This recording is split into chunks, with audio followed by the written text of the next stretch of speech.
हो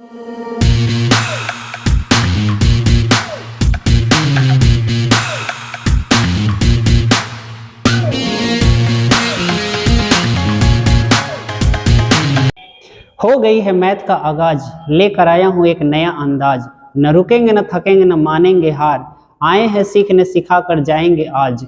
hello guys, आप सभी का स्वागत है हमारे इस मैथमेटिक्स ऑफिशियल चैनल पर। उम्मीद है आप लोग अच्छे होंगे और अपनी तैयारी मन लगाकर कर रहे होंगे। ओके, तो मैं आज आप लोगों के लिए लेकर आया हूँ आज बहुपद, है ना, क्लास 10th का ये दूसरा चैप्टर होगा। और आज मैं इस चैप्टर का पहला वीडियो कर रहा हूं। अगर आप मेरे इस वीडियो को पहली बार देख रहे हैं तो मेरे इस चैनल को सब्सक्राइब करें ताकि कोई भी वीडियो आगे सबसे पहले आप तक पहुंच सके। चलिए, तो चूंकि ये चैप्टर थोड़ा सा आप लोगों को परेशान करता होगा, समझ नहीं आता होगा जल्दी आसानी से, और जिस कारण से बच्चे मैथ से दूर हो जाते हैं, मैं उनको कहना चाहूँगा आपने मैथ से दूरी बनाई है क्योंकि आपको ये आज तक समझ नहीं आई है, और आज हमने भी आपको समझाने की कसम खाई है। चलिए, तो इसी शुरुआत से इस चैप्टर को शुरुआत करते हैं और इसको समझने का कोशिश करते हैं। मैंने कुछ बिंदु, कुछ पॉइंट्स लिखे हैं इस चैप्टर्स को समझने से पहले। इन सब चीज़ों को समझना बहुत ज़रूरी है, क्योंकि जब आप बेसिक नहीं जानिएगा, बेसिक चीज़ें नहीं समझ में आएगी, तो ये चैप्टर आपको दिक्कत करेगा ही करेगा और ये आसानी से आपको समझ नहीं आने वाला है। चलिए, आज देखते हैं इसमें क्या कमाल हो सकता है और कैसे ये आपको आसानी से समझ आ सकता है। चलिए, एक छोटे से गाने से शुरुआत करते हैं। रे कुछ ऐसा कर कमाल, रे कुछ ऐसा कर कमाल, बहुत समझ आए। रे मेरा मैथ से है बुरा हाल, रे मेरा मैथ से है बुरा हाल, न चैप्टर समझ आए। घबराइएगा नहीं, दिल थाम के बैठिए, आपको आज ये पूरा चैप्टर समझा के ही रहेंगे। चलिए, तो सबसे पहले इस चैप्टर में हम समझने की कोशिश करते हैं कि पहला बिंदु है चर। चर क्या होता है, आप सबसे पहले इसको समझेंगे। चर को इंग्लिश में बोलते हैं वेरिएबल। ध्यान दीजिए, चर को अंग्रेजी में बोलते हैं वेरिएबल। ये होता क्या है, तो मानी गई संख्या या राशि चर कहलाती है। कुछ भी मानी गई संख्या या राशि चर कहलाती है। द नंबर और quantity considered is called the variable. इसका उदाहरण हो जाएगा x, y, z, p, q, r। ऐसे और भी कई संख्याएं हो सकती है। तो वेरिएबल यानी चर क्या हुआ, तो जो भी मानी गई संख्या होगी, जो भी हम सवाल करने के लिए, लगाने के लिए जो भी संख्या हम मानेंगे या दी गई होगी, मानी गई संख्या होगी, उसे आप कहेंगे चर। इसका मान हमेशा बदलता रहता है, जिस कारण से ये चर है। आपने गाना भी सुना होगा, मैं उस गाने के ऊपर एक छोटा सा मतलब इसको लेकर के एज उदाहरण आपको समझाने की कोशिश करता हूँ। जैसे कि आपने गाना सुना होगा, रे चारावा बदल गईले कि मान नहीं एक समान अइले, कि चारावा बदल गईले। बस एक टेक्निक है जिसके माध्यम से आप इसको याद रख सकते हैं। ऐसे जनरली इसका डिफिनेशन ये है, ठीक है। मानी गई संख्या या राशि को आप चर कहते हैं। ओके, अगला पॉइंट है अचर। अचर क्या होता है, अचर को इंग्लिश में कहते हैं कांस्टेंट। क्या कहते हैं, कांस्टेंट। वह राशि जिसका मान कभी नहीं बदलता अचर कहलाता है। ये कभी भी इसका मान नहीं चेंज होगा, कभी भी। आप मुझे एक बात बताइए, आप एक को या वन को क्या पढ़ेंगे, क्या पढ़ते हैं, वन पढ़ते हैं। चलिए, आपके पिताजी क्या पढ़ते होंगे, एक या वन पढ़ते होंगे। आपके आने वाले जनरेशन, आगे के बच्चे क्या पढ़ेंगे, एक या वन। क्या ये संख्या कभी बदल रही है, नहीं बदल रही है। इसका मतलब ये हुआ कि अचर कभी भी नहीं बदलता है, अर्थात वह राशि जिसका मान कभी नहीं बदलता अचर कहलाता है। The quantity whose value never change is called a constant। चलिए, इसका उदाहरण में जैसे वन, मैंने अभी अभी आपको बताया था कि इसको हमेशा आप वन ही पढ़ेंगे, ये कभी चेंज नहीं हो सकता। 2, 1/2, 3/4, -5/6, -3, 0, 0.2, -1.5, √3, -1/√3 इत्यादि। ऐसे और भी संख्याएं हो सकती, कोई भी संख्या जो कभी नहीं चेंज होगा वो हमेशा याद रखिएगा कांस्टेंट मतलब अचर होगी। बीजीय व्यंजक क्या होता है, बीजीय व्यंजक अलजेब्रिक एक्सप्रेशन जब देखिए चर एवं अचर से बनी राशि, इसमें चर और अचर का दोनों का होना जरूरी है। चर एवं अचर से बनी राशि को बीजीय व्यंजक कहते हैं। The quantity made up of variable and constant is called an algebraic expression. मैं फिर से रिपीट कर देता हूं, चर एवं अचर से बनी राशि को बीजीय व्यंजक कहते हैं। The quantity made up of variable and constant is called algebraic expression. इसमें जैसे कि बताया गया, चर और अचर दोनों का साथ होना जरूरी है, तभी ये बीजीय व्यंजक कहलाएगा। अब इसका उदाहरण हो जाएगा 3x। देखिए 3 क्या है? चर, और x क्या है? सॉरी उल्टा हो गया, x आपका होता है चर और 3 क्या है? अचर, है ना। उसी तरह से एक्स स्क्वायर 1/2, ये दोनों ही इसमें आगे आपका एक्स स्क्वायर चर और ये 1/2 अचर। तो ऐसे आगे भी संख्या जो भी लिखी गई है यहाँ पे सब के सब क्या है? बीजीय व्यंजक है। चलिए अब आगे बढ़ते हैं। पूर्ण संख्या किसे कहते हैं? पूर्ण संख्या। देखिए ये जितनी भी चीजें हैं इस चैप्टर को समझने में आपको बहुत मदद करने वाली है, इसलिए इनको समझना बहुत जरूरी है। अगर यही नहीं समझेंगे तो आगे के चैप्टर 100% आपको दिक्कत देगा ही देगा, तो पहले इसे समझना बहुत जरूरी है। होल नंबर, जब गिनती की संख्या मतलब प्राकृतिक संख्या के पहले जीरो शामिल कर लिया जाता हो तो यहाँ छूट गया है, तो प्राप्त संख्या पूर्ण संख्या कहलाती है। फिर से देख लीजिए, जब गिनती की संख्या या प्राकृतिक संख्या के पहले जीरो शामिल कर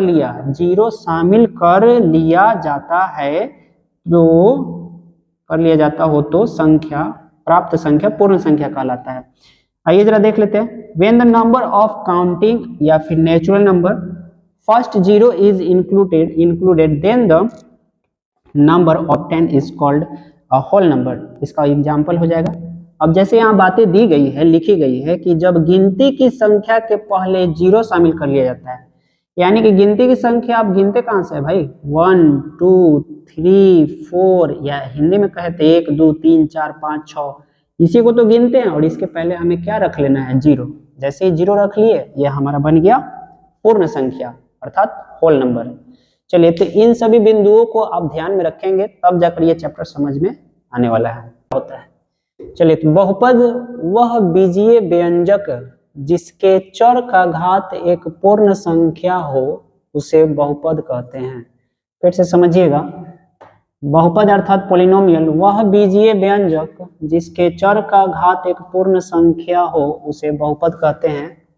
N algebraic expression whose degree of variable is a whole number is called a polynomial। कुछ नहीं समझ में आया? कोई बात नहीं, आइए समझते हैं। वह बीजीय व्यंजक, यहाँ पे समझिए बीजीय व्यंजक, सबसे पहला बात बीजीय व्यंजक। और बीजीय व्यंजक अभी अभी आप समझे थे क्या होता है? चर और अचर दोनों का साथ होना जरूरी होता है, तो उसे आप कहते हैं बीजीय व्यंजक या अलजेब्रिक एक्सप्रेशन। तो यहाँ पे दिया गया है वह बीजीय व्यंजक जिसके चर का घात, चर याद है, चर XYZ की चारवा बदल गईले मान नहीं एक समान यइले, तो चर मतलब XYZ। अरे भाई चर XYZ, इसका जो घात होना चाहिए, देखिए यहाँ पे घात एक पूर्ण संख्या होना चाहिए, मतलब कि जीरो या तो होगा या 1 होगा या 2 होगा या 3 होगा या 4, मतलब पूर्ण संख्या में से कोई भी एक हो सकता है, चाहे x का हो चाहे y का हो या z का हो, कोई ना कोई घात मतलब पावर, घात मतलब पावर। यहाँ पे इसके सिर के ऊपर क्या होना चाहिए? एक पूर्ण संख्या में से कोई भी एक नंबर हो सकता है। चलिए इतना क्लियर है, तो आगे बढ़ते हैं। एक पूर्ण संख्या हो उसे ही बहुपद कहते हैं। देखिए बहुपद का एक्चुअल डिफिनेशन यही है। लोग बताते हैं कि बहुपद बहुत सारे पदों को बहुपद कहते हैं, बिल्कुल नहीं, ये गलत है, ऐसा नहीं होता है। बहुपद बहुत से पदों को नहीं कहते हैं। वह बीजीय व्यंजक जिसके चर का घात एक पूर्ण संख्या हो उसे बहुपद कहते हैं। चलिए अब यहाँ पे समझते हैं। जैसे यहाँ पे देखिए पहले उदाहरण 3x + 5, ये एक प्रकार का बहुपद है, बिल्कुल है। 3y² + 5y + 2, ये भी बहुपद है। 1/4x² माइनस 5, ये भी है, ये भी है। अब इसे देखिए, इन सभी चाहे जो भी बहुपद हो उनको p ऑफ x या p ऑफ t या p ऑफ y ऐसे या आदि ऐसे बहुत से हो सकते हैं, इन सब को इन सभी चीजों से सूचित किया जाता है। इसका क्या मतलब हुआ? p of x, p of t, p of y का क्या मतलब? चलिए, इसका मतलब क्या होता है? p of y, p of x, p of t, p of y। तो इसका मतलब ये है कि जो बहुपद का चर होगा, चर, उसके अनुसार उस बहुपद को सूचित किया जाएगा। मतलब कि इसमें चर कौन सा है? x, इसमें चर कौन सा है? y, इसमें चर x, इसमें चर t। मतलब अगर हम इस बहुपद को लिखना चाहें तो ऐसे लिख सकते हैं, p ऑफ x बराबर 3x प्लस 5। x इसलिए है क्योंकि x आया इसमें चर। चलिए, इसको अगर लिखना चाहेंगे तो p ऑफ y बराबर 3y² प्लस 5y प्लस का 2। इसमें y है चर, इसीलिए इस बहुपद को p ऑफ y लिखा गया। अच्छा, अगर इसको लिखना होगा तो p ऑफ t से सूचित करेंगे इस बहुपद को। क्यों? क्योंकि इसमें चर कौन सा इस्तेमाल है? t वाला। तो √3t प्लस t, ये है अपना p ऑफ t। ये सभी तो आसानी से समझ में आ रहा है, बहुपद है। लेकिन एक चीज मुझे बताइए आप, क्या 5 बहुपद है? क्या 7/2 बहुपद है? क्या 0.5 बहुपद है? बताइए। हाँ, ये सभी बहुपद होंगे। क्यों होंगे? समझिए। अभी तो आप कहिएगा सर बहुपद नहीं है क्योंकि चर और अचर नहीं इसमें है। इसमें तो खाली अचर है। अचर याद है, जिसका मान कभी नहीं बदलता है। अचर हमारा अमर रहेगा, ना बदलेगा मान। जी हाँ, यहाँ ये सभी अचर हैं बाबू। अचर 5, 7/2, 0.5, ये सभी अचर हैं। इसका मान कभी चेंज नहीं होगा। देखिए यहाँ पे, तो इसमें चर और अचर दोनों आना चाहिए ना बहुपद होने के लिए। लेकिन यहाँ पे तो सिर्फ अचर है, चर का चर्चा ही नहीं है। तो हम लेके आ सकते हैं क्या? कुछ ऐसा नहीं कर सकते हैं जब दोनों आ जाए इसमें मेरा बहुपद बन जाए? बिल्कुल कर सकते हैं। देखिए, एक चीज आपको याद रखना पड़ेगा कि किसी भी संख्या का पावर जब आप 0 करते हैं तो इसका वैल्यू होता है 1। किसी भी संख्या का पावर 0 करते हैं तो इसका वैल्यू होता है 1। इस पेड़ का पावर 0 कर देंगे, पेड़ का पावर 0, मतलब इसका भी मतलब हो गया 1।